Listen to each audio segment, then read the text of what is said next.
Hello friends, আজকের এই ভিডিওতে আমরা দেখব যে ফ্লিপকার্টের অর্ডার কিভাবে ক্যান্সেল করতে হয়। যদি আপনি ফ্লিপকার্ট থেকে কোনো ধরনের প্রোডাক্টকে অর্ডার করেছেন, এখন আপনি সেই প্রোডাক্টটিকে ক্যান্সেল করতে চান, রিসিভ করতে চান না, তাহলে কিভাবে আপনি ফ্লিপকার্টের কোনো ধরনের অর্ডারকে ক্যান্সেল করতে পারবেন, তাই আজকের ভিডিওতে আমরা দেখব। তার জন্য ভিডিওটি সম্পূর্ণ দেখুন। আর যদি বন্ধুরা ভিডিওটি আপনাদের ভালো লাগে তাহলে একটি লাইক করে চ্যানেলটিকে সাবস্ক্রাইব করে দেবেন এবং এই ভিডিওটিকে আপনাদের বন্ধুদের সাথে শেয়ার করে তাদেরকেও ফ্লিপকার্ট অর্ডার কিভাবে ক্যান্সেল করতে হয় তা দেখার সুযোগ করে দিন। তো এখন বন্ধুরা ফ্লিপকার্টের অর্ডারকে ক্যান্সেল করার জন্য সবার প্রথমে আপনি ফ্লিপকার্ট অ্যাপ্লিকেশনটিকে ওপেন করবেন। তো ফ্লিপকার্টকে ওপেন করার পর এখন কিন্তু নিচে এখানে আপনি বেশ কয়েকটা অপশন দেখতে পাবেন। এখান থেকে আপনারা থাকবেন হোমে, কিন্তু এখান থেকে আপনাকে অ্যাকাউন্টে ক্লিক করতে হবে। তো অ্যাকাউন্টে ক্লিক করার পর এখন এখানে আপনি দেখতে পাবেন অর্ডারস।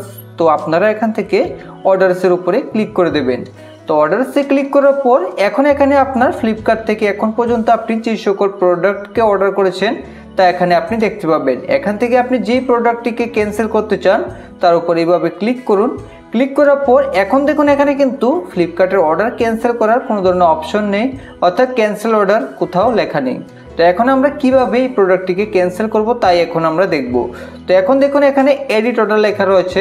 এখানে আগে কিন্তু ক্যান্সেল অর্ডার লেখা থাকতো, কিন্তু এখন এখানে এডিট অর্ডার লেখা থাকে। তো এখান থেকে কিন্তু এখন আমরা আমাদের এই প্রোডাক্টটিকে ক্যান্সেল করতে পারবো। তার জন্য এখানে আমাদের এডিট অর্ডারে ক্লিক করতে হবে।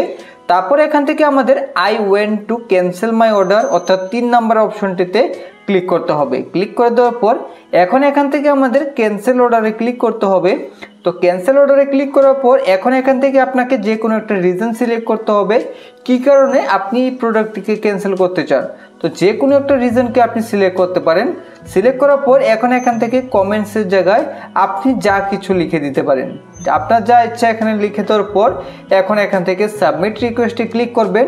সাবমিট রিকোয়েস্টে ক্লিক করলে আপনি দেখতে পাবেন আপনার ফ্লিপকার্টের অর্ডার ক্যান্সেল হয়ে যাবে। এখানে দেখতে পাচ্ছেন ক্যান্সেলেশন কনফার্ম। তো অর্থাৎ আমাদের ক্যান্সেল কনফার্ম হয়ে গেছে।